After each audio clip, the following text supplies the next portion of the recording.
Hello and welcome to the Holy Rivals Show. I'm your host, Nathan Bomber Brown, and with me is my co-host and partner, the Wild Ute. How you doing today, Ute? I'm doing good. Happy Monday, y'all. Happy Monday.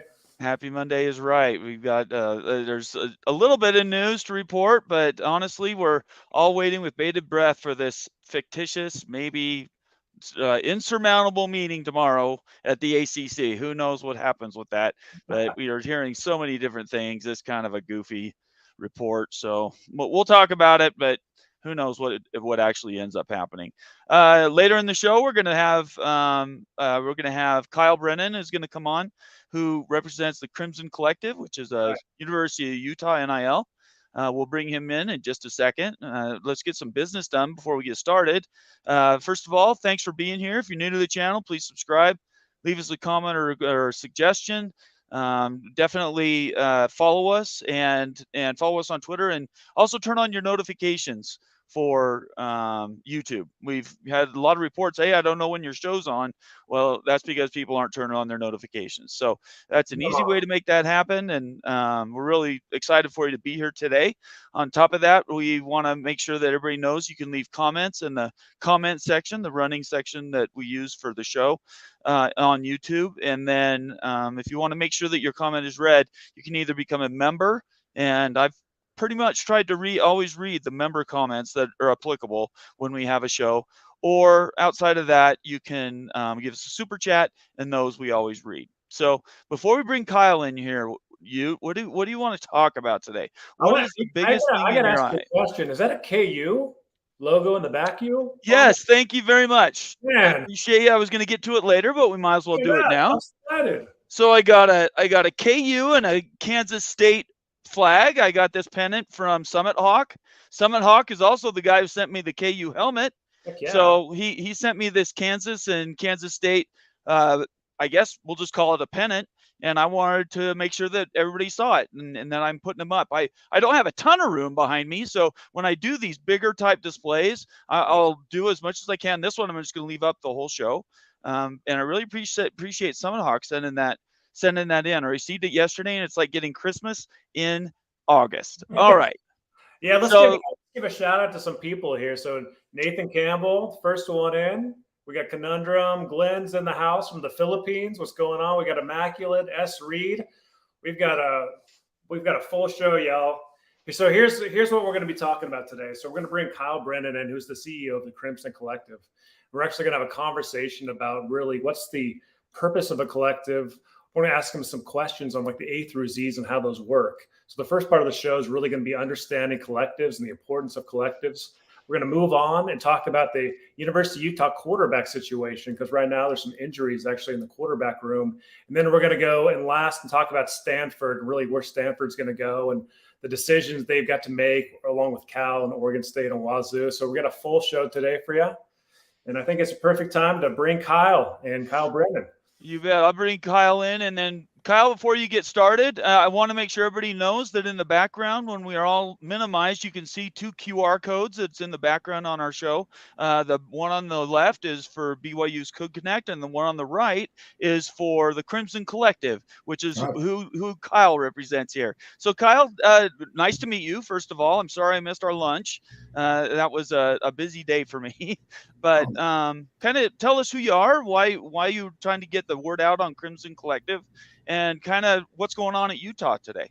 Yeah, it's great to meet you, and I'm so excited to be on your show. I watched a couple of your episodes. I think you guys do a great job, really informative for our fans and our donors, everyone who kind of supports Utah athletics. So you guys are doing a great job, even though half the show is BYU. We won't hold that against you. But just a side note, I obviously want Utah to win every time, but having Kalani be the head coach at BYU has really changed the tenor of this rivalry, I think, in a good way. And he's brought some level-headedness to it, I think, and it'll be interesting to see how it looks going forward when we both are in the Big 12 together. It won't just be for pride; it could be for bowl games or bigger prizes on the line. So it's going to be exciting to have that last game of the year. Really could have a big stake in the conference standing. So really looking forward to being back with BYU again. So question, why am I working with this collective? So, when this position came open, Kyle Whittingham called and said, or I called Kyle and I said, hey, would you have a spot for me? He's like, absolutely. But this is a big job. And so started looking into it, and it is quite a bit of work. We have so much ground to cover in so short amount of time. But essentially, what we're trying to do is bring awareness to charities through our collective. So our student athletes work at charities for their pay, and bring notoriety to those charities by putting that information up on social media. And then we're able to pay the student athletes for the time that they spend doing that. So we're using that 501c3 model. And I'm not sure if Coup Connect is or not, or whatever they're doing, but that we're doing a 501c3 so our donors' gifts are tax deductible. Yeah, Coup Connect decided to go the other way. They're not trying to do anything with the tax deductibleness of it. They had some concerns that, maybe in the future, their tax expert told them probably to avoid it. But It is interesting that you bring that up. Tell everybody what the difference is. Yeah, so if you're a for-profit entity, you're doing much more of trying to find student athletes direct deals. So whether you're advertising for RC Willie or Thirst or just something like that in town, Coup Connect can definitely help businesses connect with student athletes. And that's more of the traditional sense of name, image, and likeness. If they're not going to direct business to business advertising, Coup Connect can still take a donation to give to a student athlete. But in doing so, it's not tax deductible for the donor. So that's the key difference for us. We wanted to have a scenario where it was more than just pay for play. And, it's very important for us to win, and we get that's the top priority. But at the same time, we want our student athletes getting better from this experience and gaining something out of it. And so when we hire them to do basically community service, they really come out of it with something. One, they build their resume for the future, which I think is really important for them. Two, they understand the importance of giving back. I think all the guys who go and work at charity and come back, they just come back in a great mood, feeling great about what they've done and feeling really connected. And so I think it's important for us to have, that aspect of it. And then they're also at these charitable events working, and you meet people and you broaden your own horizons and your own resume and your own connections. And so for us, even if the 501c3 thing were to go away, like, the Coup Connect probably is predicting that, maybe not why they didn't get involved in a 501c3, we would still keep that model, because for us, it's more important to think about the entire student athlete than it is just to get them cash. And so I'm pretty proud of the way that we're doing things and setting it up in a way where charities benefit, our community benefits, as well as our student athletes. Yeah. So Kyle, I think this is a really good opportunity to kind of educate folks on how collectives really work, right? And what you guys do every day. I know there's some confusion even on my part about like really the A through Z's of a collective, really what the main purpose is behind the collective too. You kind of spoke a little bit about that, but really what's the purpose? Like, what are you guys trying to do every day? Yeah. So every day we're just trying to get revenue in the door. I mean, that's the top priority, is just to try and get as much as we can in. We try and partner with great charities, ones that people recognize, ones that people feel good about, public charities that you've heard of, like Children's Hospital, things like that. And so for us, we're trying to get that revenue in. Sure. And then when we get it in, we're assigning student athletes to go out and do a certain amount of work. So there's a whole process of putting a contract together for a student athlete, telling them how much they have to do every month, and what some of the stipulations are around behavior and other things like that. And then we get the student athlete out there promoting the charity. And so it's just a repetitive cycle. We keep doing it over and over again. Find a donor, plug them into the collective, have the student athlete go out and do a charitable work and get them paid. So it's not that complicated. It really is pretty much that simple. That's on the nonprofit side. Sure. We also are going to have a for-profit arm that we're going to be opening this week. So what we're going to do in that space is have one of our staff members just reaching out to businesses day in, day out, trying to find partnerships that make sense for the student athlete with their interests and the company's interests. So, for example, we had one student athlete come to me and say, hey, I really want to get some hunting gear. Hunting's a big thing for me. And we said, hey, well, let's get you involved with something like Cabela's, where you're out promoting something for them and they'll give you some hunting gear. So it's from goods and services all the way up to cash. And and kind of what you make depends on who you are. I mean, we all know that's true. Like Cam Rising has some independent deals that he's been able to work that are significant, right? And so based on kind of the student athletes' reach over social media and their popularity, that helps determine what they get paid, especially in the open market. It sounds like, and tell me if I'm wrong about this, but it kind of sounds like you guys are almost like a staffing entity, like a staffing contractor. Yeah, I mean, we're almost like an ad agency or a marketing agency. Either we're going to help you with ads or we're going to help you with marketing when it comes to that front. So I'm really excited for that portion of the business to get going because there's a lot of money to be had in corporate dollars. It's a lot easier to spend your company's money than it is your own personal money, right? We all understand that. And so these companies have bigger marketing budgets and the ability to really dig in. And so that's a big part of where we're looking to expand next. The reach of NILs is just booming. Everybody's going to be having them. Right. Every school has success and failure based on kind of what their donor group is, and there's that constant stress between, does the money go to the school or does the money need to be donated to the NIL? How do you guys merchandise that? How do you guys sell that to especially the big donors? Yeah, that's a real challenge, and it's real. It's everybody's kind of asking the same people for money, and Right. And you've got in athletics at Utah, you got the Crimson Club, first of all, and then you've got University that's out asking for money. Then you got Champions Alliance that they just put together.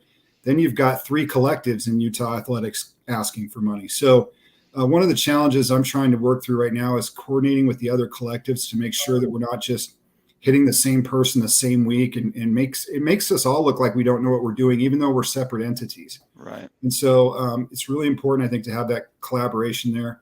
I can say from the Utah athletics perspective with the Crimson Club, they've been a joy to work with. I think having worked there really helps me because I know them, I have a relationship, and there's some trust there. But, at the end of the day, they're trying to raise money for scholarships and facilities, and we're trying to raise money for NIL. Right. We need to raise money for all of it. So to say that one needs to take a back seat, we can't really do, because in this day and age, if you don't have NIL, you're not going to win. And, if you can't build the facilities that you need, like, they're trying to build a baseball stadium right now. If you can't build that, you're not going to have success. So it's all important. But it's important, I think, to talk to the donors about kind of the different lanes that we have and why each one of them is important. So Kyle, in today's athletics, how important is it to have a strong NIL presence at a university for competitive reasons? Oh, for competitive reasons, Kyle Whittingham, when he comes to talk to our potential donors, he says there's 3 really important things in Utah football: NIL, NIL, and NIL. Yeah. That's priority. That's priority 1, 2, and 3. And, this is the hard part for our fans, right? I think at first blush, you see pay for play, and, Utah has always done things or tried to do things the right way with good kids. And to start all of a sudden paying them when we weren't allowed to for years doesn't compute for a lot of folks. And so there's a challenge to kind of overcome that and to educate, because, at the end of the day, we're still going to need people's support. And so getting in front of them and talking about these things. And I think one of the key things for us too is really explaining to donors the impact that this has on the student athlete's life. So $20,000 to a donor is something they can part with, but $20,000 to a student athlete can really change their existence. We have so many student athletes before NIL came out that were sending portions of their scholarship check home to try and help family and friends, back home.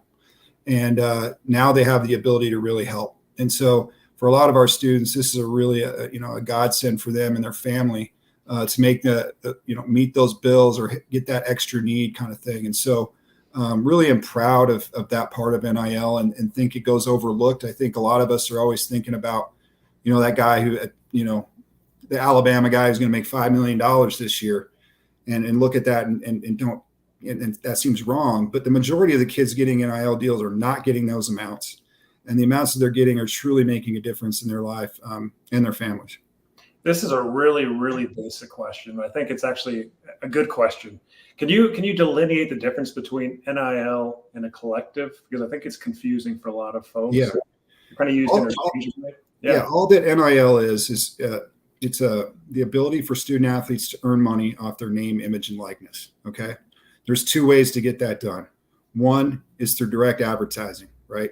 So you work with RC Willey and you promote their furniture store and you get paid. That's one form of NIL. The collective does facilitate that, but the collective's main goal is to go to donors and get donations to go into our 501c3. Okay. So the donor gets a tax break. The student athlete is, instead of working for a company like RC Willey, we're simply employing them at a charity. Go out to Sammy's Buddies or March of Dimes this week, interact with the kids, take some pictures, help do whatever they need doing out there, and then post it on your social media page. That way the charity gets some benefit. The student athlete's growing from it. And this piece I forgot to mention, a portion of every gift does go to that charity as well.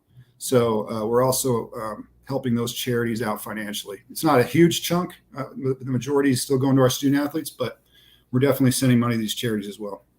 One of the biggest challenges I think both BYU and Utah have, and collectively, I'll put that in quotes since the word's being used here, but the biggest challenge is the culture that we live in. We already live in a very giving culture in the state of Utah. A lot of people donate to religious organizations. A lot of people donate to other, little nonprofit things. And people think like they're being asked double and triple dip. And I think one thing that people need to understand is churches and whatnot do not donate straight to schools. They don't donate to a football program. Right. So it is a second request, but it has nothing to do with, it's all temporal, has nothing to do with some of those other things that people are concerned about. I'm constantly harping on BYU fans. Look, I know you pay your tithing, but BYU needs the money too. And to compete at these big high levels, if you guys have been for 12 years, this is your 13th year, it really costs a lot of money. And pay to play it sounds like it's a nasty term, but it's actually what it is. Yeah. You look at the reason Georgia's as good as it is because they probably got $2 and $3 and $4 million a month endowments. They go to NIL. BYU and Utah don't have access to that kind of money. Correct. So that's why the collective is so important, is because we need to engender this giving into every fan of BYU and Utah, and sort of turning the page and making people understand that is something that's okay to do and you're not doing anything wrong. Right. I think it's still going to take a little while to figure out. It does. It's going to take some time. And you said quite a few things in there that are important. First off, we definitely recognize that a lot of our fans are donating 10% off the top, right? We all know that. And, but even that's the case, Utah is still one of the most charitable states in the country. Right. People here are so generous. They do give their 10%, but that doesn't mean they stop. And that's what makes this place special. But at the same time, you're right. There's donor fatigue that can come, right? You keep getting asked by different groups, but basically the same kind of group over and over and over again. It gets a little fatiguing, but at the end of the day, this is too big to fail, guys, Right. at BYU and at Utah. If we don't come through on this endeavor, or we might be left out later on. We just saw the latest round of conference realignment, and we all know it's not over, right? BYU, Utah, and the Big 12, that's great. It's a great place to be. We're proud of it. Great place to land, but you always got to keep your eye on the horizon. And in my opinion, we're probably going to get to 2 leagues eventually and have a north, south, east, west kind of scenario, maybe not even under the NCAA. And I don't think that's very far off, guys. And in order to be, when you're playing musical chairs and to have a seat when the music stops in football, you've got to have a great NIL program. Otherwise, you're not going to be competing and winning. So it takes a while to get that through our fans' minds to really understand it. I think part of the issue we have, too, is a lot of fans think, well, Spence Eccles at Utah, he'll take care of it kind of thing. And Right. That's just not the case. We need broad-based support from our top donors all the way down to the person who's donating, $20 a month. They're all important. And so we want to grow that broad-based membership that you talked about for those $20, $50 gifts all the way up to that, really special high-level gift. And so if you don't get on it, you're going to be left behind. And that's just the bottom line. And I think BYU's probably got a lot of momentum and energy right now going into the Big 12, right? And so right now, giving to the collective, people might be really excited for that. Whereas at Utah, there was a lot of angst in the last couple of weeks. Are we going to be in a conference? What's happening in the Pac-12? So people are just trying to reset their mindset that we're going to the Big 12, and it's not a great place to be. It's just it's taking them a minute to kind of process all that, in my opinion. So we've got some work to do on that front.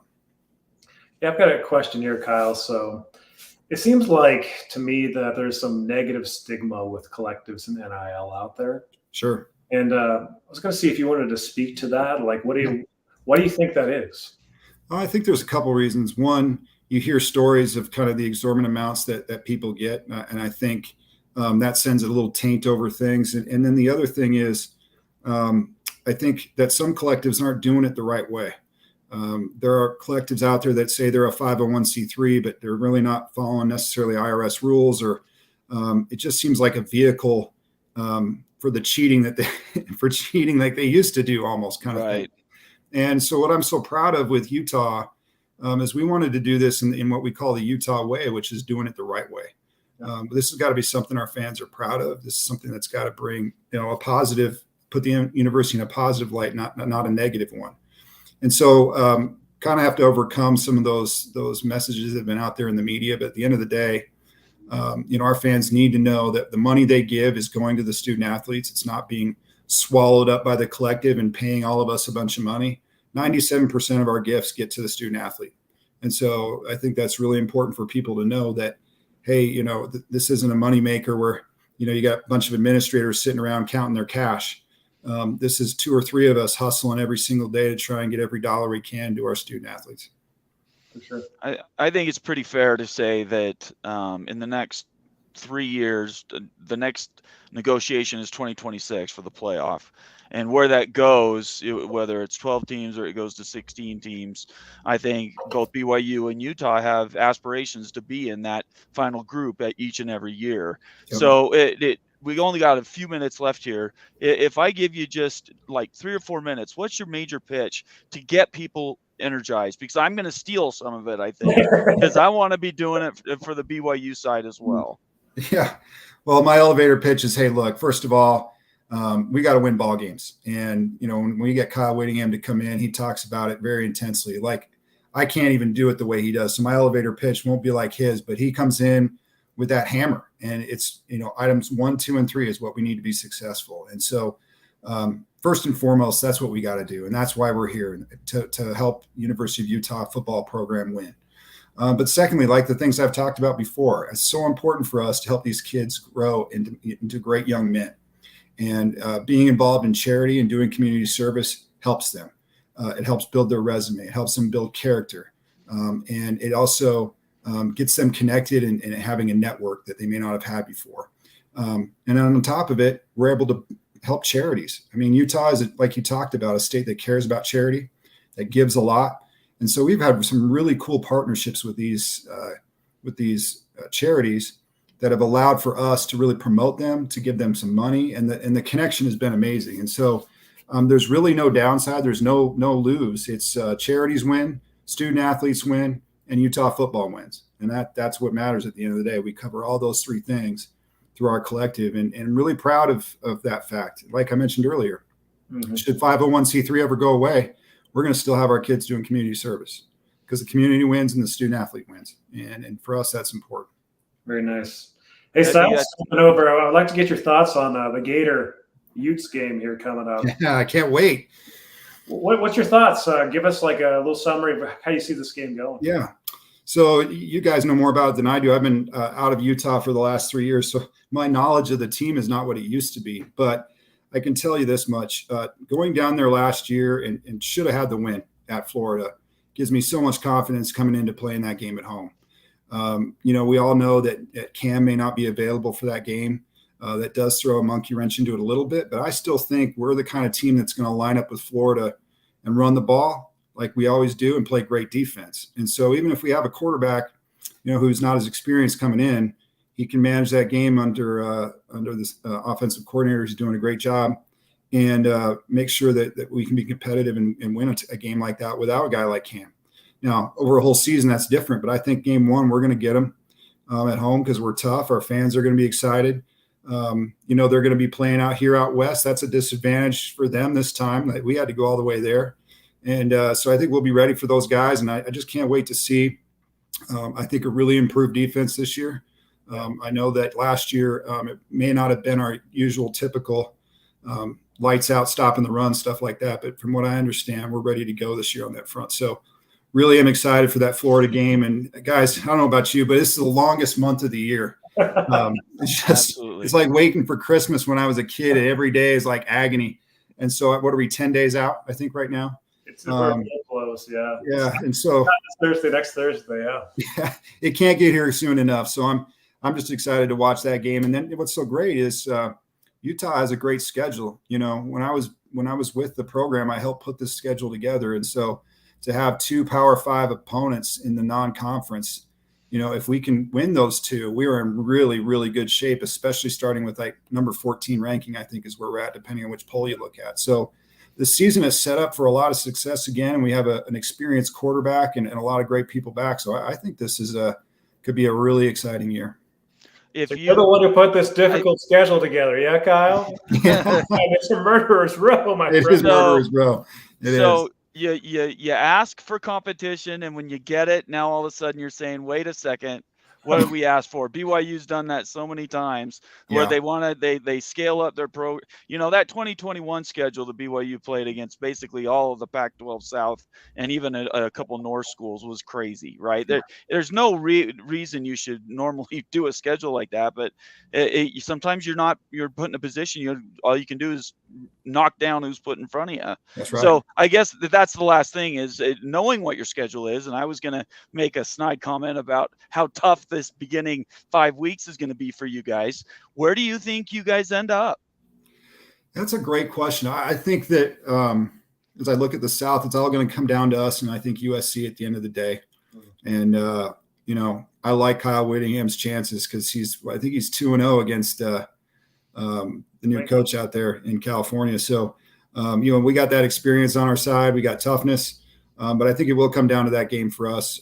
I think our schedule is actually really difficult because we've got, like, you know, in the North, we get Oregon State, which, no offense to Oregon State, but usually you're thinking, okay, that's a game that's at least manageable, right?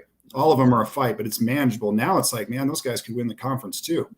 So it's going to be a tough year, no doubt about it. But I still think we end up the season 10-2. I'd go with 10-2. Wow. Okay. And if Cam doesn't play? 10-2. Wow. Well, okay. I'm assuming he doesn't play. I don't know. If he's coming back, let me say this. Let me say this real quick. I only mean that if he's coming back after like game 2 or 3. If he's not coming back, you know, something goes wrong, he's out for the year, that changes a lot. But if he comes back after a couple games, I still think we 10-2. I would warn you about that Baylor game. Yeah. I'm just letting you know that is a very difficult place to play in September. That's because you guys went and lost there, isn't it? And well, you're going to have your own chance there. Hey, we got no problem. I've been to Baylor. It's half. It's not even half the stadium full. And I think when you guys were there, half the stadium was BYU. When was that? fans. 20 years ago? No. This is not the same Baylor. When you guys were there, you had more BYU fans. You can be all confident all you want. That's fine. You had more BYU wait to get fans. To Texas. You had more BYU fans at that Baylor game than Baylor fans, and you still couldn't get it done. That is absolutely untrue. That is so untrue. No. Ask any BYU fan who was there. They'll say every stadium you go to, BYU thinks they outnumber the home crowd. Oh, wow. Here we go now. Yeah. So now BYU outnumbers every stadium they go. They outnumber the fans. Is that what you're saying? That's what your fans say. I don't know. No. They can't count. Look, you're listening to Twitter fools. You're not talking to somebody who's actually watched football. Okay. So at the end of the day, you have fun with your little Florida sidebar game. But when you get to Baylor, especially without Cam Rising, you guys could get boat raced. You know what's funny that you mentioned earlier? You said you could lose by 20. Listen, you said your BYU played murderer's row when you had to play the Pac-12 South and a couple Pac-12 North teams, and how crazy that was. We do that every year. You guys have got to. How crazy it was? We went 6-1. So yeah, that was really a bad season. No, that's great. You did a great job. But look, you can only beat and play who's in front of you. Yeah, I don't want to get into the Utah BYU Holy War crap because we're still a year away from that. So let's build up on that in the next year. That's okay. You've always been waiting for to shut everybody up that you belong. Yes, so it is. Yeah, it is. Well, it'll be fun to see. It will be fun to see. Yeah, I'm looking forward to it. Yeah, me too. But you're not going to find any BYU guys that are saying they're not looking forward to it. No, I'm looking forward to it because, like I said, when all kidding aside, when we started, I really, Kalani, A-Rod, a lot of those coaches down there I used to work with a lot. And like I said, I think it has made the rivalry better. And I'm always cheering for those guys to be successful, which, so it's made it great. And I, on all seriousness, wish BYU all the best of luck going in the Big 12. Well, and I think this is where we can leave it, Kyle, because remember back in the day when it used to be you wanted Utah to beat everybody, you wanted BYU to beat everybody, so that last game of the season was going to tell the tale, right? That's a great That's point. what we asked for every year, and we're going to get it back. That would be no great. reason we couldn't do it again. So that'd be a ton of fun. I think it will be fun, and I think it's coming. I think the last one that we played on the last game of the year was a Max Hall game where he threw like 6 picks. Yeah, we played in the last game for a long time. So you guys got a little motivation there. A little. There's more than a little. All right. Anything else you want to say, Ute? Go Utes. That basically sums it up. Go Utes. Okay. All right. Thanks for coming, Kyle. We really appreciate it. We'll do this again, okay? All right. Appreciate you guys. Good luck. All right. We'll talk to you later. Bye-bye. All right. Bye. So, yeah, the Crimson Collective. You can see the QR code top right-hand side of the screen. We're going to be supporting the collectives because, as Kyle Whittingham said, collectives mean everything. It's the first, second, and third most important thing in recruiting and wins. So, y'all, it's just life. So Pickles has got us dialed in. He says, week of the season feels appropriate. Bomber and Ute stop being friends now. Look, we're going to be friends. We're going to be friends, but we're definitely rivals, which is the name of the show. There's no way you can we don't manufacture the tension. It's just natural because of no, absolutely not. Absolutely not. All right, well, let's bring on some guys who maybe you don't have as much tension because we're not talking Notre Dame tonight, and that would be Immaculate and Moen. How are you guys doing tonight, guys? Good, man. Good. That really kind of got the tone going perfectly right there. If you're new to the rivalry, you're new to the Holy War. What you just saw in the last 10 minutes is actually what it's all about, and so it's just going to get better and better as this next year goes and Utah gets ready to enter the Big 12. Anyway, it's everyday life out here in Utah. Everyday life. Pretty much everywhere you go, it's the same. Anyway, let's talk some Cal and Stanford. Oh. So just to set the table where we're at, there's this supposed ACC meeting that's going to happen tomorrow. If they vote, if they don't vote, I think the whole thing's a shell game. But they're supposed to be coming in and deciding whether they're going to bring in Stanford. What happens with Cal, OSU, and Washington State, still nobody can promise. So what are you guys thinking about where we're at right now? Let's start with Stanford, and then we can move to Cal. Yeah, go ahead, Moen. I want to hear your thoughts on this. Well, let's see what they're going to offer the 4 teams that are the no votes, because it's a give and take. Stanford ain't giving enough, so they're going to have to give those 4 teams an out, or promise them a significant amount of revenue gain, which they're probably not willing to do. So I think this is all for nothing. I don't think Stanford makes it in. I don't think SMU makes it in. I don't think Cal makes it in. The ACC's sticking at the number they're sticking at. Nobody's moving. This is just going to be one more chance for Notre Dame to make the pitch to try and benefit Notre Dame. It's all coming back to Notre Dame. Yeah. What's that, you? It's all coming back to Notre Dame. Always does. Well, that's all it does. That's all it does. All right, Immaculate. Yeah. As far as them go, I pretty much agree with them in all this except for one very important part, and that's that they won't come to an agreement. I think they will. I think they have to. I think it's going to be an agreement that they don't want to make, and that's why it's gone to this point this far. You could probably assume from what I'm saying the type of agreement that I think they're going to end up making. I think it's going to require a set price to get out. That's what those schools need. They cannot do this in court. They cannot do this with litigation between parties. It'll take way too long. What they need is a set price. And I thought the information that just recently came out about 4 presidents and the AD of Notre Dame all having ties to either Stanford or Cal, it makes this even harder for them. Yeah. Because they're going to be so pressured by Stanford and Cal people to make this deal, get us in this conference so that our schools do not get seriously injured.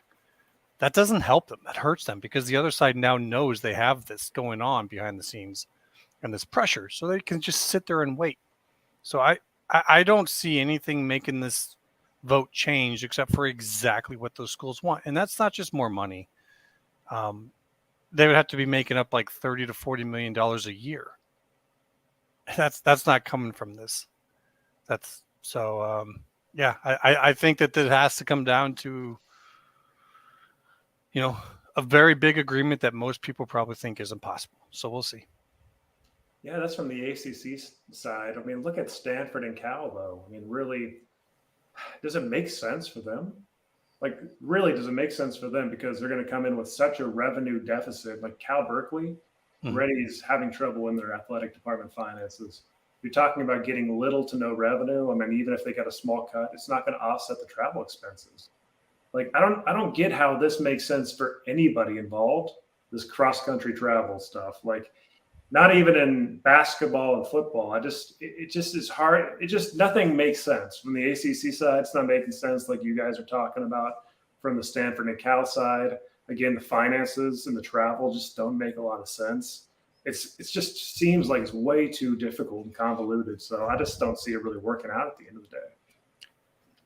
The best solution I've seen to that come forward is some kind of an idea with gonna have to look deep into the rules on this. If they could bring just football and basketball over and then put the rest of their Olympics in, say, the West Coast Conference or the Big West or one of those, as long as the competition is good enough for Stanford's Olympics over there, which I don't know. But a lot of the schools that are in that are the type of schools that they'd want to be around. People think that, some of them because of their religious background. I don't think that's a problem. We're talking about California religious schools. It's a little bit different. So I think that might be the best solution for them, is to put their Olympics in those conferences and then maybe just get football, or if they can do both football and basketball in the ACC, then to do that. And that's a lot more feasible in terms of cost.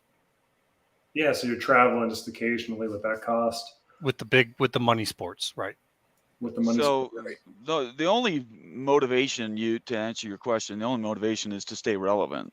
That was the concern with the Pac-12 possibly breaking up, is the schools that didn't go to a conference would be irrelevant. And so that hanging out there is a big deal. Washington State and Oregon State are desperate to find a home, but they can't go anywhere until it's decided where Cal and Stanford go. If the ACC doesn't accept them, or if they put out acceptance criteria that Stanford and Cal aren't willing to take, then I firmly believe those four schools are going to have to do something probably local with some Mountain West schools, and hope that they can survive a year of football in 24, so that in 25, maybe they get pulled into a bigger conference at that point. But the larger thing with the ACC is, if they don't expand now, and this is what Immaculate's saying, if they don't expand now, will they survive? Does ACC have enough gumption to stay together if they don't expand? The Pac-12 didn't, and the Pac-12 blew up. So it's that do or die situation. The ACC's on the clock, and everybody knows that Clemson and Florida State want out. The only question is, are you going to make them break out, or are you going to give them a way to get out, but you get a lot of cash out for the option? Okay, let's say that Florida State leaves in a year or two. Like, is that even a viable A4 conference? I mean, what's Florida State and Clemson balance? Like, aren't they basically in the Western American Conference anyway? Like, I think that's why they blow up. That's my contention, is once they leave, that conference goes to pieces. Well, I mean, look, once you have the money, once that figure is set, it's not two schools leaving the ACC. Yeah, it's a lot. You're going to have, it's a lot of schools. That's so right. You're saying swap 7 schools for Stanford and Cal. Yeah. That's why I don't think it's going to happen. You can't even sell a stadium with pack opponents, guys. Like, they can't even do that. Like, if Forest is coming to Cal, no one's going to go to those games. No one's going to care about those games. It's going to get worse out there. Could do a little math for you. Big 10's at 18, SEC's at 16, Big 12 is at 16. If every one of those goes to 20, you're looking at needing 10 schools. If that's 10 all coming from the ACC, that's an easy threat to dissolve. They're not even going to get the full exit fee on this. You understand? Like, if they really are bound and determined to get out early, they probably don't want to dissolve, because that's just very harsh. I mean, that's going to be a lot of fallout from that. But if you leave them no choice, I think that they would do it. And if you can have 10 schools that all look to have a spot, that's not a hard one to get. And so I don't think that the ACC is going to get even the full 120 exit fee. But when you take whatever it is times 10, it's a hell of a number. Say it's 50 million or 100 million, and you take it times 10, you're at $1 billion. I mean, these are not small numbers for those other ACC schools to sit there on. Even if they get renegotiated down on their deal, they're still going to have this huge pot of cash to sit on. And if they got to pay for exit fees for some other schools to come in and join them, they can do that. They can do whatever they want with this. So while it's, may not be what they have now, it's kind of an illusion. It's not going to stay there. They can't sit there and think that they're going to keep that this whole time, because I think the votes are there for dissolution. So now's the time to make the deal when everyone's trying to get ready for 2026. And the reason why you and I just look at this differently, the reason why I think it doesn't happen is because of the exact reason you just described. Money doesn't get you access. Money allows the programs to survive for a while, but you'd ask the most important question: is that league minus those schools still a power conference, still an A conference? And my contention would be, once those 10 leave to the other 3 conferences, what's left of the Pac-12 and what's left of the ACC is not a power conference. So you can have all the money in the world, but if you lose access, I understand to that the power conference piece, then that's okay. We're looking right, at it and you're 100% correct. I'm not doubting anything there you just said. It just comes down to a perspective of, okay, if they're willing to dissolve, none of that matters, because you'll lose it all. You'll be sitting there with no conference, no home. You're in a worse position than the Pac is in. That's the reality of that. But the that's 10 schools that position. leave won't care, right? Because they're gone. They won't care what the commission is. Maybe they worry about some litigation or some things that might come afterwards. But yeah, I mean, they're good. Yeah, they're set to go. Let's move on to Cal. Let's talk about Cal. Okay, so let's assume Stanford gets an invite. Does Cal go with them? Because there's been that question out there. Cal might not get an invite. To for travel partner reasons. No. I think that'd be the only reason that they would have to take at least one more West Coast school to give Stanford a travel partner out there. Stanford being all the way out, that's almost essentially just like Hawaii exists now, away from the entirety of every other conference, Just one single school out on the West Coast does not make sense. You've got to have Western travel partners. Jeremy Callahan's got a comment here. ACC minus the Clemson and FSU is a weaker football conference than the Mountain West Conference, no question. I don't know. What do you guys think about that? I disagree with that, but you're getting closer. It's not outlandish as it seems, actually. Pac-12 Pilgrim, way to see you here, Larry. Thanks for being here tonight. Hey, Larry. He's one of our members, and you can become a member of the show. I didn't do this last show. I want to make sure everybody knows what that membership icon looks like. If you go to the Big 12 Mafia page, there's a join button right in the middle of the page. It's obnoxiously small to see. And I just wanted to point that out to everybody. It is, if I can get it, there we go. Let me take off this comment from Larry. There's this join button right here. And if you click the join button, it takes you to 3 tiers of membership. And each one of those has different things that you get with it. I'm going to place an order for towels. My rally towels is going to go out this week. As soon as I receive those, they're going to go to the founder members. So, we're going from here, guys. If you're a founder member, please DM me your address, because I'm going to have to send you a towel when I get those in. So if you wouldn't mind, if you're a founder member of the channel, please DM me your shipping address in Twitter, and I will get that out to you guys. All right, so let's go back to this comment from Larry. He says, Mo and Vision, I have heard Big Ten presidents not really wanting Clemson. Is that true or false? If they were available, they'd take them in a minute. Doesn't matter. It's a brand. You're getting a Carolina team. You're not getting a North Carolina team, but you're getting a team in the Carolinas. which is important for you. Yeah, they would take Clemson in a minute if they were available. I don't think they'll be available. I think Clemson and Florida State do end up in the Southeastern Conference. Yeah, that's where I thought they would be too. If you want your comment to be read, we have a ton of just regular comments today. So if you're not a member, it'll have to be a super chat to guarantee we read it. Otherwise, we'll just continue to cruise through these comments, and we'll pull out quite a few questions today, I think, and statements from you guys. Let's see here. Shooter TX says the ACC Gore makes it way too expensive to leave. Trying to dissolve won't work either. Too much legal fees, which is what Immaculate's been saying for weeks. The ACC will stay as they are for at least 7 more years. Who believes that? I don't. I believe don't. that. Do not. And he's right. I mean, there is going to be a lot of legal fees and a lot of billable hours involved with a situation like that. But when we're talking about, 40+ million a year difference, that pays for some good legal fees. There is reason to actually do that. And, I don't think anyone wants to do it. These are people, and they know what kind of damage that's going to do to the schools who do not have a spot afterwards. But, if they take their threats and their desires and just kind of blow it off like it's no big deal, they could be asking for a very bad situation. That's a good question, Shooter. We really appreciate you asking it and having you be I here. would just bring up that when Stanford and Cal don't make it into the ACC, you're going to see Notre Dame really start having to contemplate what they are doing, because they have a chance to get Stanford and Cal into the Big Ten just by joining.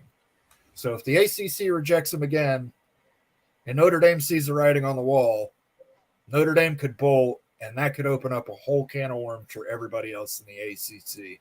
Because once Notre Dame leaves, it's believed there's a legal precedent that the other schools can use to leave. So, I mean, this is why those 4 want to hold tight and say, no matter what. They want to push Notre Dame to leave that conference. That Right. gives them the cheapest and easiest option to get out of the ACC. So that's why I don't think it's going to last 7 years. I don't think it's going to last till 2026. I agree with you, Moen. So is there enough money there with Notre Dame coming over to the Big Ten to lift Cal and Stanford? There's enough money, from what I understand in the escalator, it would immediately make Stanford, Cal, Oregon, Washington, and Notre Dame full membership shares. Holy smokes. Really? Yes. Yeah. Notre Dame's then you would already go- in the deal. Yeah. Yeah. Yeah. It's already determined what Notre Dame brings to it. So Notre Dame could cover itself and 4 other members of the Big Ten. It's ridiculous. Yeah. So- that's why everything's based around them. I mean, Yeah, it makes sense. in a Opie D-Don, thanks for being here, Opie. We appreciate you watching. If it's 500 million for the Gore and 120 million for the exit, 60% of those numbers is 372 million. I'm guessing the 60% is based on the OU and Texas leave fees. So if that's the case, if it's 60% that they got out for, so I'm interested to see how those numbers, how close to those numbers it will be. Very interesting what happens. That I think right now that 60% threshold is kind of what the premise has been for a while. Well, I would say, like that's the number that we're talking about for Texas and Oklahoma. Yeah. They did not have the angle or the leverage of being able to dissolve the conference in order to get out. Yeah. So that changes the numbers. I mean, that's, I love math stuff like that coming out and people looking at it in that way, and it's very feasible. But I would probably say the threat to dissolve, if it's real, big if, cuts that price down to a point of this is better than us all of a sudden have no conference underneath us whatsoever. But interesting numbers. Nathan Campbell says, Bomber, who are the other 3 schools that y'all are talking about cancels out of the ACC? So they're the same. No, none of them are a surprise. They're Clemson, Miami, Florida State, North Carolina. Let's see, who else am I missing? North Carolina State. North Carolina State, Virginia Tech, and potentially Miami. Louisville. Yeah, I said Miami. Yeah. Okay, sorry. Louisville. Yeah. Yep. Yeah, Yeah. and And then the Big Four you just mentioned, though. The Big Four. I think Pitt's part of it. Pitt would Pitt, Pitt would and try. then one more. It comes down to who the Big 12 likes the best. You like Syracuse, you like Wake Forest. Like, what do you like? But yeah, 10 No, spots. sorry, you did that, Ute. I'm sorry about that. Go ahead. Hey, Opie, thank you so much for joining us.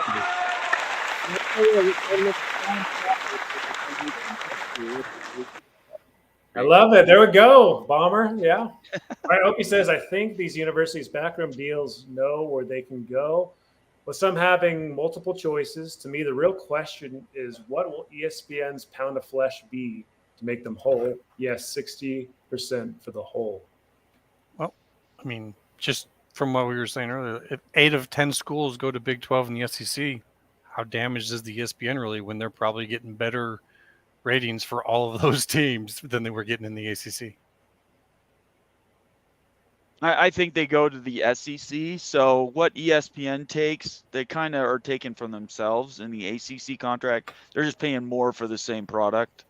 So I don't know how that calculates. If they go to the Big Ten, that's a different calculation because the ESPN is going to try to get everything they can for them or out of them if they're going to go to the Big Ten. So it really depends where their destination is. Yeah, I'm thinking the same thing, Bomber. It seems like the SEC is a good fit with the ESPN contract and stuff. It seems like it's going to maneuver that way financially for sure.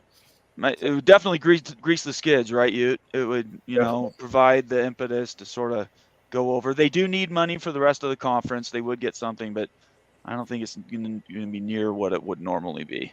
Hey, Thank you very much, Super Chat, Opie.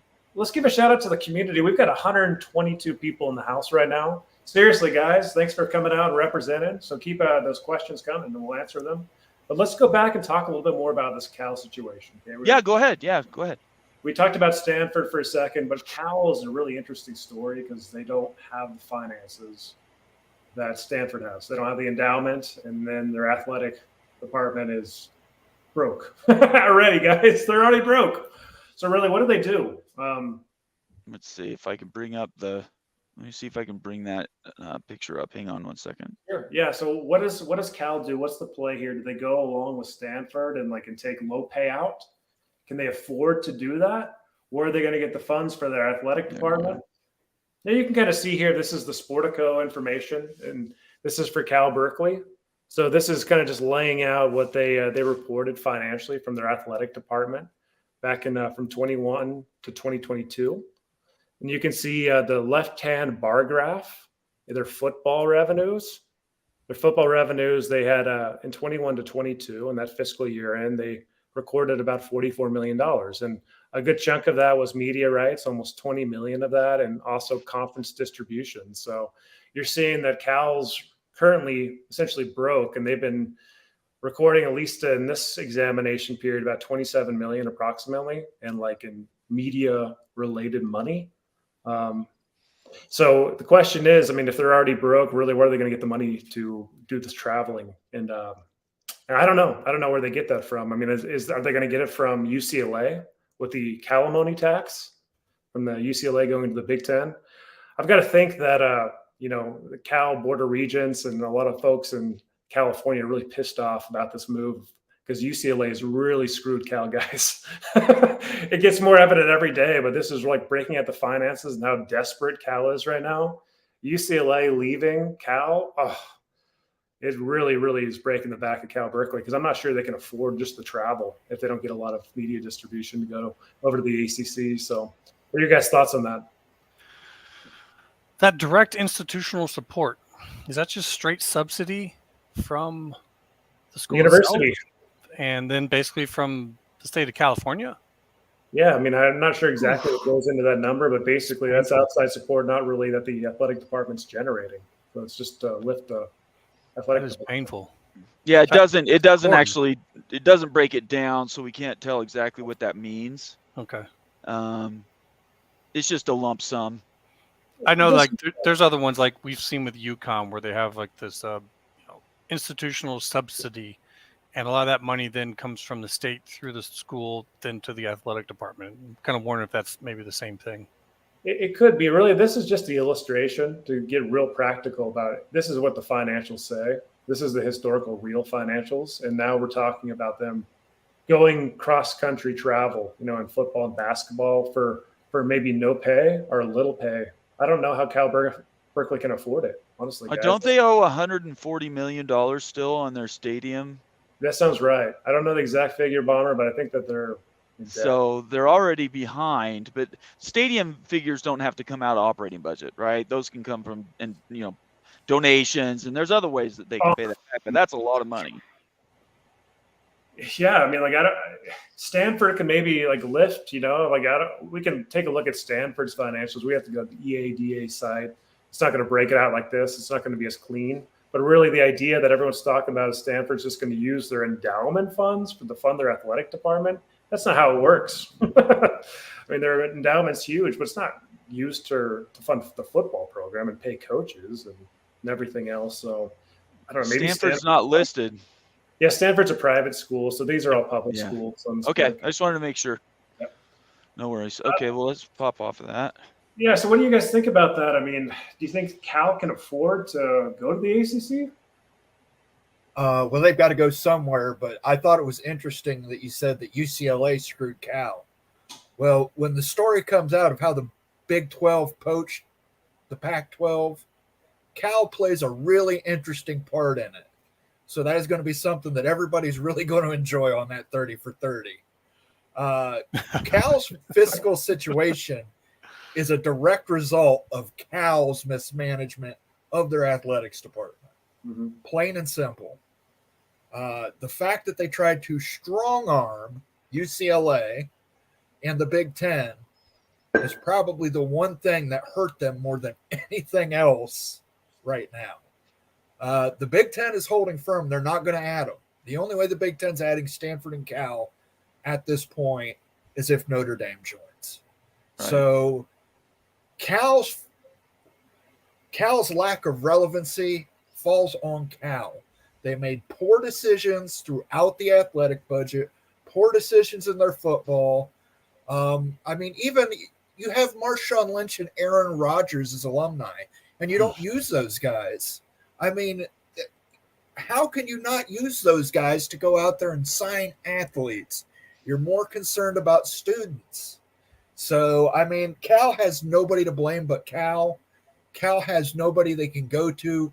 Cal has to wait for Stanford to bring him along as a kid brother. That's it.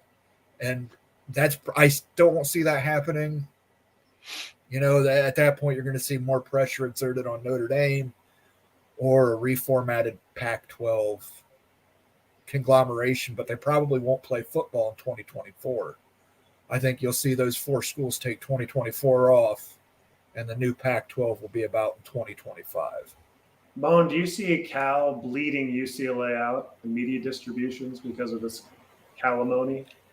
The calimony is a set rate. It's a set rate. So, I mean, it's going to hurt UCLA, but UCLA is still going to be doing far better than they would right now if they hadn't got into the Big Ten. So, yeah, I think Cal is like at most 10 million. So even with that, UCLA is actually still making more than Oregon and Washington are. Right now, yeah. Yeah, right now. Yeah, right now. Yeah. It'll all equal out in the end, and they'll maybe make it a little bit less, but they'll just be making so much more than they were in the Pac. Jeff Fuller's in the house. Good to see you, Jeff. Thanks for joining the show. He says actually Stanford has about $1 billion endowment just for athletics. That's part of why their revenues are so high. They may a ton of interest most years from market gains. So they have money. They can make money, good investments over in the Stanford world. So Stanford, I guess the ACC is an easier play. You can totally see it happen. They've got the finances to do it. Cal's in a different world. Wazoo, Oregon State too. As long as that market doesn't crash. It all comes down to access and being treated like you're one of the big kids.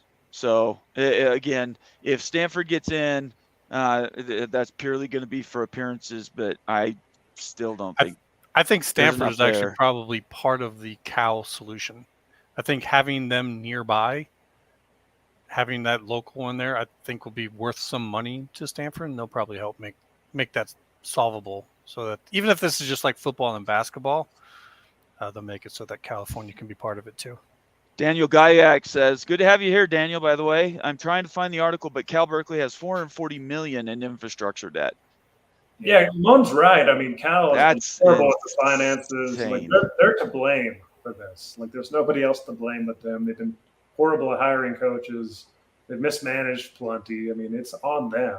But the question is, now that they're in this pickle, what do they do now? And what can they Right. afford to do?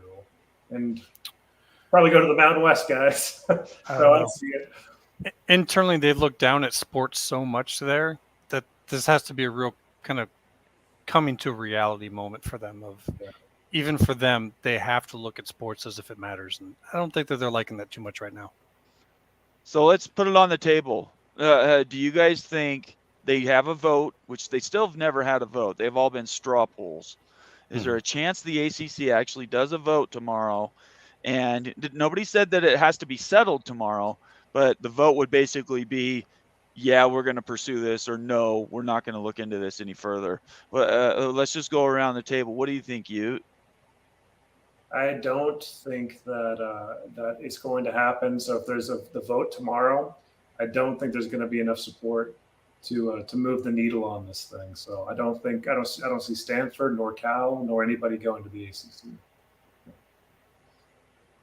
What do you think, Immaculate? I guess. I would say I don't think that there's going to be a vote. I don't think that they're at that point. They're not. I mean, they're almost up against the wall, but not quite. I mean, all of this that I've been saying, these are huge decisions. If they do have a vote and it's a no vote, that's it. It's the final type of vote. They've been holding off of doing that, and they're basically just saying we can't come to an agreement on this. So I don't think we're going to actually have a vote, but I do think what we're going to have are leaks. I think we're going to have some big leaks coming out tomorrow. We'll see. Yeah. Moen? Yeah, you're not going to have a vote because you only have a vote if you know you have the votes. Right. And I don't think they're going to have the votes. I think what you're going to get tomorrow is a pitch. You're probably going to have every AD and president pitching why Stanford and Cal make sense for the ACC. And you're going to have North Carolina, State, Clemson, and Florida State going, so what? Mm-hmm. And they'll do a straw poll, and they won't have it. And if somebody does flip, you can bet Miami or Virginia Tech flips their vote to no. Hey, I would actually be concerned about having more no votes come out after this than before. Just curious, I want to ask you guys a question on that. Do you think that there's a chance that if they do the straw poll, that they actually come back with more than 4 no's, that we maybe get 8 no's, and that's the signal? It is. It's I like, think shut that up, is. quit Yeah. coming to us Like, anymore. we got the I think- numbers now. You know, I think Miami flips to, and you get 5 no's. yeah, that's the political plays. If you're down to it, you show your hand now, and you show your eight or more votes. Well, and you want to tell these guys, quit calling these meetings. I don't want to keep coming to these meetings when all we're going to talk about is what we're not going to talk about. I mean, yeah, Let's just football end it. season start next Yeah, week. we want to watch. We want to watch football We next got to week. get on with this. It's time. This is so stupid. We're still talking about this. I vote no. I vote no. I vote no, and the whole thing is done. I just think Cal and Stanford are screwed, and the only people they have to blame are themselves. So now let's talk about schools that we really wish had an opportunity, but are now orphans, and that would be Oregon State and Washington State. Do they build their own little power conference with them at the top, and who cares what happens with Stanford and Cal, and they get aggressive and actually try to throw something together before the beginning of the season? I think it makes sense, like this merger idea between the Mountain West and the Pac. It makes a lot of sense. And like they assume the name of the Pac, whatever, right? Pac 15, 16, just for the brand name. But I think that Oregon State and Wazoo, that's really their best play, their best option. Looking maybe at the American, I don't think it makes as much sense travel-wise, and it's not much more distribution money that would offset that. So I think Mountain West is an easy kind of natural fit. I see them ending up in the Mountain West, and if Stanford and Cal don't end up in the ACC, they're probably going to be ending up there too, unless they want to go independent, guys. And maybe Stanford considers that, but I don't think Cal Berkeley would. So Cal is probably going to be, in that same predicament. Maybe Stanford in merging with the Mountain West. What do you guys think? Yeah, I think that there will not be any type of merging into the Pac. There's no television rights deal. Yep. You'd have to get that done in a very short amount of time. There's all the exit fees for having to get in schools within a year. which is an incredible amount, especially if we're talking Mountain West schools. I think, you just merge it into the Mountain West as the easiest choice. If they want to do a little more of a long-term type of situation, maybe talk to the AAC and bring some Mountain West schools with you so that you have kind of a division in the West of the AAC. But short-term wise, if you're still looking to get up into maybe the Big 12 later, especially if you're Oregon State, you join the Mountain West, you win it, and you get into the national tournament, and you're on the big stage. I think at that point in time, everyone has to say, these guys are at least worth $25 million to the Big 12, right?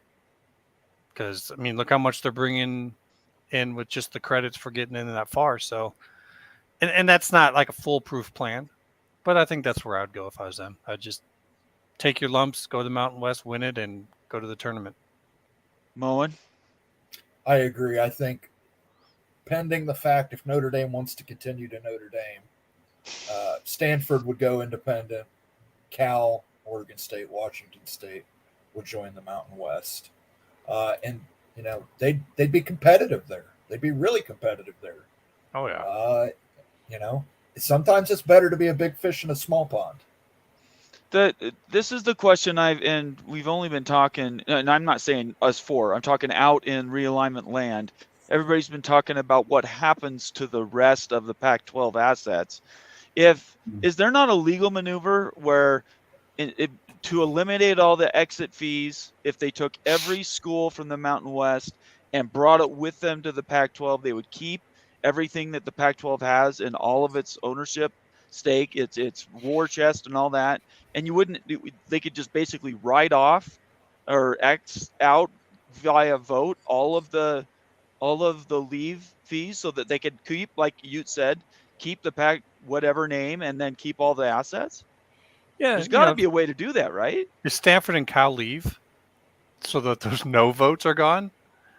Because I don't know if Stanford and Cal are really voting to do that. But, yeah, I mean, I guess if you took the entire conference, well, then there's no one to receive exit fees. So, yeah, Right. you basically do away with that.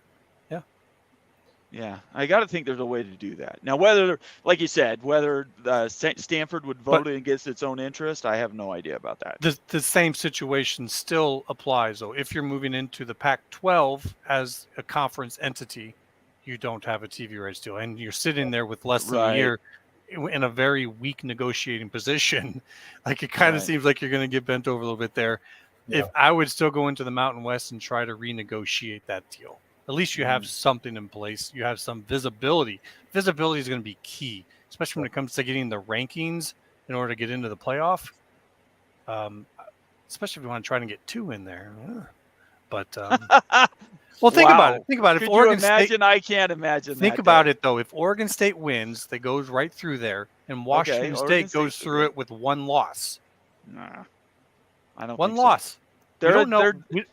They're just like any other G5 conference. I think you only get 1 in. Yeah, but they got the name Washington State, and they have 1 loss, and you're looking at schools that are coming out of the other conferences with maybe 3 losses. Look, I love Washington State. I'm not like saying this is happening. I'm just throwing it out there. I don't think so. As a possibility that Oregon to be honest, Boise may win that every year. Boise might dominate that conference. Yeah, so what kind of story would that be? What That's kind of story would that be if Oregon State wins, gets in, and Washington State goes 11-1, and also gets in as like number 12 in the nation? A miracle, I think, is what you would call that. What kind of story would be if Cal entered in and they were like the dogs of the new Mountain West Conference? Right. Have 2 guys. You go the other way. Hey, anything's possible. Comment here. Let's read this script. Yeah, go ahead and read it.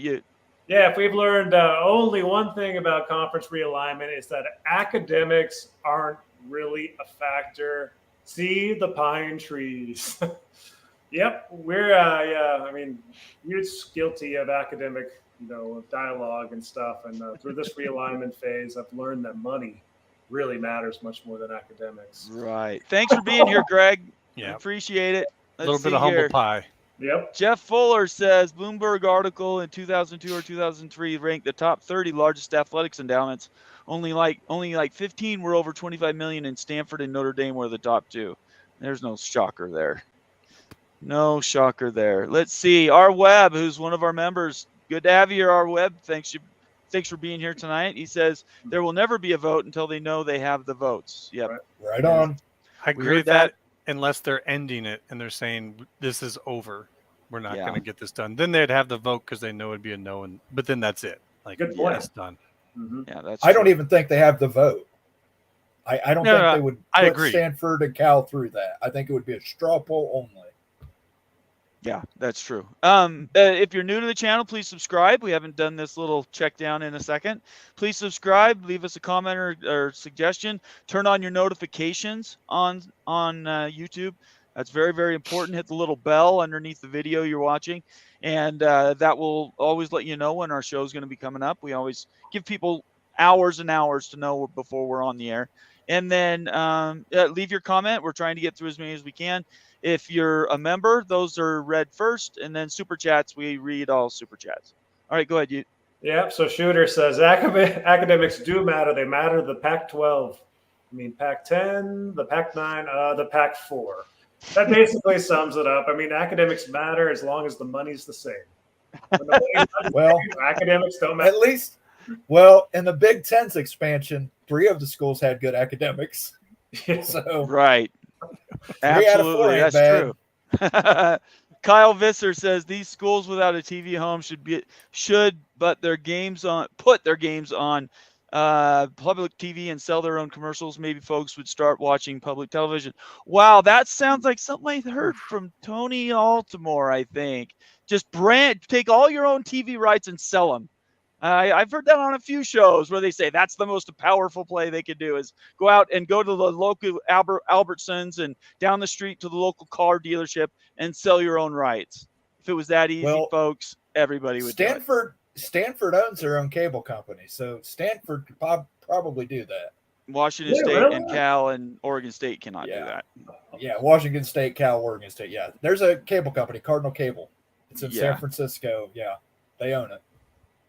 Let's see. Jim Choi says Cal doesn't care how much they owe, just like they took from UCLA. Cal will take it from the California taxpayers. Well, that's true too. Everything's free in Yeah. California, I've been told. Let's see here. Our web again says I bet they stop the straw poll the minute they get 4 no votes. So it's a short vote, is what our web's saying. Okay, Florida State, Clemson, Miami. Oh, okay, yeah, 4. We're done. Everybody can go get back. Yeah, why golf. bother getting more, right? Why the other even 4 have- standing like, nope, we want to vote. We're telling you this time. Yeah, I think the whole thing is just goofbally. Let's see here. Patrick Weigel. I hope that's how I'm saying that right. Patrick Weigel says Weigel. the Church of the Holy Valley Girl. The Valley Girl, Holy Valley Girl. That's funny. Okay. Am I the only one that got that? You don't get that joke? Oh, I got the reference. Yeah, Oh, okay, Frank's all having right. some Valley Girl with his. You'd have to be a little what was his older, I think, daughter's maybe to name? get- Yeah, Hmm. I forget his daughter's name. I can't Moon remember Unit? either. Moon Unit. I think it was Moon Unit. That's exactly right, actually.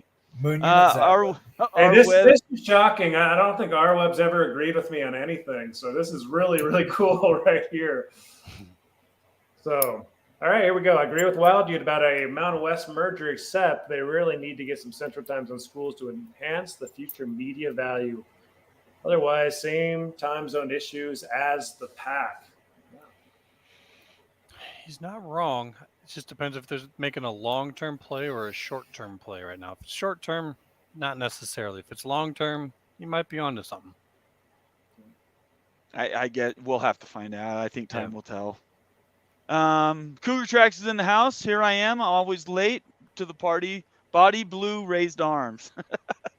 Is that a little picture you can find? That would be great. I would love to have that show up. Let's see here.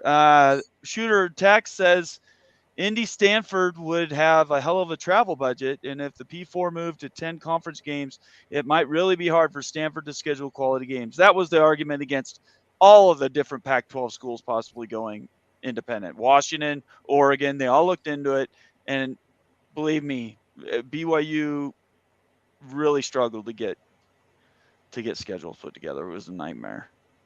I wouldn't wish that on anybody, except for Stanford, maybe. Let's see here. Doc Gibbs is here. Nice to see you, Doc. Key is what? What's up, Doc? Is that what you just said? Yeah, what's up, Doc? Key is what type of internal pressure is being applied to UNC, North Carolina State, to flip their vote to yes? It's a statement, but what do you think it would take to have those two shift their votes? The Big Ten and the SEC saying, no, we're not going to take you. Yeah. Is that it? Is that the only reason? I mean, otherwise, you'd have to pay them a whole lot of money to make it worth their while to not go to the Big Ten or the SEC. Right. Does anybody see that happening? Which part? Sorry. Like, do you see what Any happened? of it? Anything happening to flip their votes? No. Yeah, okay. Mo, when you were going to say That's something? what I think That about was- this, guys. I kind of think about this from these four schools, like the Big Four in the ACC, UNC, Florida State. It's really, they're thinking in the long term, right? They're making long-term decisions, and Cal and Stanford is such a short-term decision for them. It just doesn't make much sense at all. So I don't know how they can flip votes and stuff, because it's just a short-term gain for some of the schools, but like long-term, it makes no sense. I just don't see it making much sense at all. So I don't know what can flip those votes. Yeah, those four schools, you're never going to flip their votes because those four schools know they are assured a spot in the SEC or the Big Ten. Yeah. They know it. North Carolina is the most desirable state for both the SEC and the Big Ten. So those schools you're probably going to end up splitting that state. SEC is going to get one, and Big Ten's probably going to get one. So you're not flipping them. You're not going to say UNC stay in this conference when you can go to the Big Ten, have all those research dollars in the Big Ten, all that $100 million a year payout to stick in the ACC and add Stanford and Cal and make an extra $2 million a year. People might be surprised. Yeah, Sorry, go ahead. I was going to say, ahead. people might be surprised, but I think North Carolina State is actually, from the SEC perspective, the more desirable brand. And I've watched both games on TV, NC State crowds are more lively. Sure. The stadium's actually full.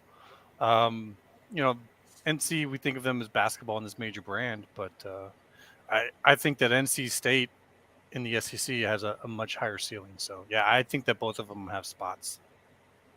Yeah, that's one school. NC State is a school that I'm not sure has a spot in the P2. I mean, North Carolina is a no-brainer, but NC State is real borderline.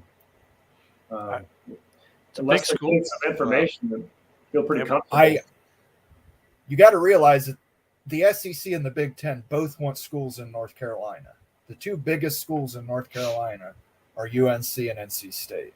Mm-hmm. They're also the only two public universities in North Carolina. In the FBS. So both of them are going to have to end up in the Power 2 in order for there not to be a conflict with the state legislature. Wouldn't you want Duke, though, if you're the Big Ten over NC State? No. You would think so, and there's a lot of people who would agree with you on that. I would say no. NC State, in research-wise, I think them and VT were the top two research universities that were not selected by the AAU. There were It's almost a research powerhouse. you had that numbers, and they are. But I'm just saying, NC State's no slouch, and NC State brings a lot more for football. If you've ever seen Duke, not a great game day atmosphere. Small school, doesn't bring a whole lot. And NC State has by some people's reports, has more power within the state legislature there than UNC does. So might not have anything happen without them getting a spot. Let's go to this super chat that we got from Cougar Tracks. Thanks a lot, Cougar Tracks, for the super chat. Does anyone know with the new Big 12 contract if BYU will be able to rebroadcast their games? No, they can't do that anymore. No, they gave up those rights. They're tier 1 and tier 2. I think even tier 3 all now are owned by the Big 12. So they lost that. It sucks because they're going to be doing the production. It's going to be all BYU production teams. So the broadcasts are going to be fantastically produced, but yeah, the rights are all wholly owned by the Big 12. Good question though. Thanks a lot, Cougar Tracks. Appreciate it. Thanks for the super chat. Let's see here. We've got really, really, really good questions today. A lively bunch. I saw another Yeah. one from Shooter in there. I was going to answer in chat, but if you could find it, I thought. Which one is it? Just tell me what it starts with. I'm going to find it. I'm sorry. It's up a little ways here. Who in the ACC does not have a P4 landing spot? And then he names some schools. Let's see who in the nation. That's a great discussion, guys. And he named some that we think are shoe-in. So I thought that was a kind of an interesting question. It's up a little ways. Oh, here it is, right here. I found it. Okay. Yeah, that's the one. Okay, so go ahead. Oh, okay. Well, I mean, I think that Louisville is a shoe-in for the Big 12. That's I don't even put that one on the list. I think that they're even part of some of the Magnificent Seven +1 talks that we heard about. Syracuse, borderline, possible. Wake and BC, maybe a Georgia Tech. I mean, if you guys in the Big 12 want Georgia Tech, I think that would be a spot that either Syracuse or Georgia Tech gets. So I'd put Georgia Tech on that list. Duke, surprisingly as it is, I don't know if they want to leave or if they want to try and build up something there with Stanford and create kind of a different thing with the ACC. But yeah, it's an interesting kind of thought process. Georgia Tech's an interesting one because you think that they would be a shoe-in, but they're really not. I mean, if you look at like the great location in Atlanta right there, and like you're for the Big 12, it's perfect. The UCF, right? Like and travel partner. So maybe that makes sense, but it's not a guarantee. I mean, they really haven't produced a lot of athletic revenues. Georgia Tech is way low on those lists and everything. They're having trouble selling out their games. It doesn't seem like there's a lot of fan support at Georgia Tech. So not as obvious as you necessarily think. So I would put them at risk. BC and Wake, I think that they're in really big trouble. And then Syracuse too. It just depends if the Big 12 wants them. I think that Pitt's a no-brainer for the Big 12.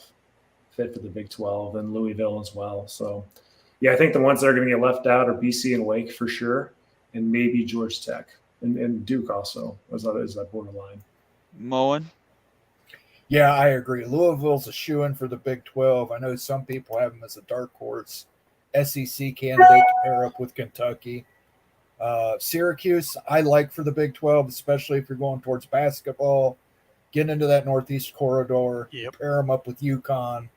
I think that works for the Big 12. Wake Forest is going to be the biggest loser here. Boston College. Duke could get into the Big 12, but Duke might, Immaculate's right, Duke might choose to go elsewhere and just, say, no, we'll do our own thing here and reform something with BC and Wake Forest and maybe pick up a USF and merge with some Big East teams or do something like that. SMU, Tulane. So privates. Yeah, I think most everybody outside of those schools has a shot. I think Georgia Tech, if it pops, they would take Georgia Tech before they'd take Washington State. So if it disappears, that would be the way that I would think that they would get in. It'd be Oregon State would come in from the West, and you'd bring in Georgia Tech instead of bringing in Washington State. It would be a sort of a trade. And all the other schools you guys talked about, the only one I'm not sure about is Syracuse. I realize the basketball part that Moen has mentioned before. I just don't know if it's enough since this is obviously being driven by football. So we'll have to see. Well, and their football team has improved throughout the last few seasons too. So I think they even have an upset or they came real close to upsetting Clemson one year when Clemson was undefeated. Right. So, I mean, Syracuse does have a decent football program now. It's not back to Donovan McNabb days, but it's, it's a decent program. They've got a nice stadium up there too. And if you notice with them, when they were doing well. Sorry, Immaculate, I want to get in here. Cougar Tracks. Cougar Tracks in the house. In here, man. Really appreciate you joining. It's wonderful to have you. You've been part of the communities from the very beginning, and I really appreciate your loyalty. So thank you for signing up to be a member. That's really cool. Man, a lot of these BYU fans are joining the community. Come on, Utes. Ute folks. There you go. Get on it. All right. Go ahead, Immaculate. I'm sorry I interrupted you. Go ahead. I'll finish that up real quick. When Syracuse was doing good in football here, under Dino Babbers, if you notice, ESPN was just all over it. And ESPN is full of Syracuse grads. So having Right. them in your conference isn't a bad thing. If they do well, you're getting a lot of looks from ESPN. Very fair. The one Let's I'm curious go case, ahead, dude. guys. This is the one that just confounds me is Virginia Tech. Hmm. Where does Virginia Tech's going to be in the Big Three, the A3? Yeah. Where do they Mhm. fit? Are they Big Ten doesn't make a lot of sense necessarily, but the SEC might be interested, and definitely the Big 12. To me, Mhm. they're a really good fit for the Big 12. But yeah, if the SEC doesn't grab Virginia, they might have a chance to get in there too. But they're really going to be on the cusp of kind of making it into the Power Two, the A2. What do you guys think about that? The Virginia Tech.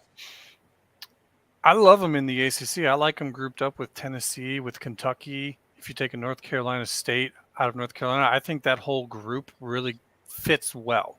You know, if you take a Virginia and a North Carolina, of course, those are great schools that you want showing off. But how well do they group up with if you're going to have future divisions with Tennessee and Kentucky? I actually think Virginia Tech and North Carolina State group up really well with those, you know, kind of like a similar culture and style. Mm-hmm. And Virginia Tech, you have an automatic rivalry against Texas A&M if you can put that together. You know, you have a stadium full of cadets on both sides. I think it fits. I like it. I like it for the SEC. I think it's great for the Big 12 if the Big 12 can get it. Yeah. If they were in the Big 10, I wouldn't complain about it. I'd just be like, that's an interesting pick. I would have probably went Virginia first, but Virginia Tech's fine. Moen? Yeah, I think if you're getting, again, the whole AG within the state of Virginia saying they both have to be taken care of, Right. I think that might scare off both the Big Ten and the SEC from taking either of them. So they both might end up in the Big 12. Wow. Because Ooh, I that don't was think an the Big interesting call. Ten, Big Ten does not want Virginia Tech. And it's nothing against Virginia Tech, but if Big Ten takes anybody, it's UVA. Yeah. So in order for that to work, the SEC has to take Virginia Tech. Can you I don't go know that into the a little SEC more, is. Moan, like on why that would necessarily be? Like, why do those schools need to be split? Well, no, the Attorney General for the state of Virginia has said that they both need to be taken care of. Or else. Or else they're going to bring legal issues against the conferences. So Virginia Tech and UVA both need to either end up in P2 or in the Big 12 to actually not. So, I mean, that's the situation. How far is the SEC going to expand? If it's expanding to 20, you know they're taking Florida State and Clemson. That's 18. They take North Carolina State. That's 19. Who's number 20? Do you make it a Virginia Tech to get into Virginia? If you do, the Big Ten probably feels comfortable enough taking UVA. If they don't, I don't think the Big Ten feels comfortable taking them both. So I could see both of them winding up in the Big 12. What the heck's going to happen to Miami? Are they going to be Big Ten school? That's what Miami would be a Big Ten school. Yeah. Miami and UNC are the two that I would guarantee as Big Ten schools. Yeah. But If the SEC gets Florida State, they don't care about Miami. They've already got Florida locked. So if you're Miami, like you can't leave Miami on an island though, just like with USC, right? Like who would you pair up with Miami for travel reasons if you're the Big Ten? North UNC, Carolina. Maryland, Rutgers, Penn State. Yeah. You would just make it. Miami was in the Big essentially- East, so it's their Yeah. history. Yeah. Just make Or them what- basically the coastal division of the Big Ten. Our Webb here one of our members is leaving us with another message. He says Syracuse in upstate, that isn't in New York City, so not a slam dunk for Big 12. Louisville, on the other hand, prints money, so heck yes. Plus, restore rivalries with Cincy and West Virginia. That we do need to build up those rivalries from West Virginia and Cincinnati and UCF. So whatever we can on that side of the country, we need to do that. Yeah, I'm with them. Disagree. But if you've ever been to New York City when Syracuse basketball is playing, every bar is playing Syracuse basketball. Graduates from Syracuse matriculate to New York City. They Matriculate. follow their team. So All right. Well, guys, I think that's going to be it for me. So unless you guys want to keep going without me, I think we got to pop for Yeah, tonight. let's wind it down for. So, Moen, I'll give you just tell us what your last feelings are as we leave here tonight. Where are we going to be tomorrow afternoon with the ACC? I don't even care what school, just with the ACC in general. We're going to be the same spot we're at right now. No changes. Okay. All talk, no action. Yeah, that's what we've gotten for a while. What do you think, Immaculate? I don't think we're going to get a vote, but I think we're going to be inundated with leaks of all different types from all different angles, because if that falls through, that means they need to get this thing pushing in one direction or another. So I don't think there's going to be a vote. Would love to see there be a vote and some finality, but I think that we're going to have a little bit more struggle, and hopefully then we will get a finality by the end of the week. Very No good. vote. You, Don't see a vote. I really hope that there's some movement in a possible merger for Oregon State and Wazoo, just so they can find a home and get some stability before the football season, guys. Oregon State's stacked this year. I want them to have a great season stuff. And with this looming over their head, I think it's too much of a distraction. I don't like that for them at all. I hope that there's some type of merger that happens within the next week. And hopefully Cal's in that, and we'll see what Stanford does. But I'm hoping that we get resolution on that for Wazoo and Oregon State. that would be great if we could get it. I just don't know if it's coming, unfortunately. You were going to say something else? You go ahead. Yeah, just before the football season, before Oregon State Wazoo start playing football games, right? Right. I hope it's done, because that really is pretty heavy on the fans and players too. And recruiting, guys, recruiting. How the heck are you supposed to recruit for next year? Like, you got to figure this out. And so time is of the essence, and get it done. That's the best of all scenarios, is its merger. So root for you, Beavs and Cougs. I think the Beavers know what they're going to do. I think they're just waiting for Stanford and Cal to leave.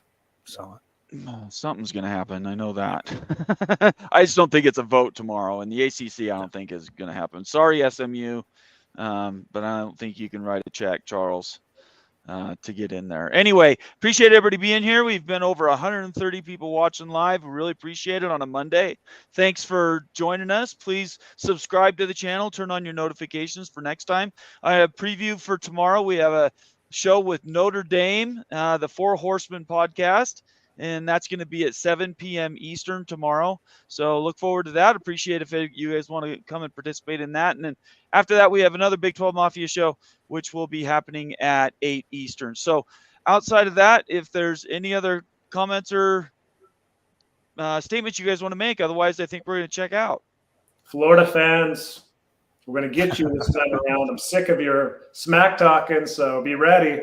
Then Baylor, we're coming after you after that too. I'm getting a little fed up here, so we'll talk about that in upcoming episodes, but go Utes.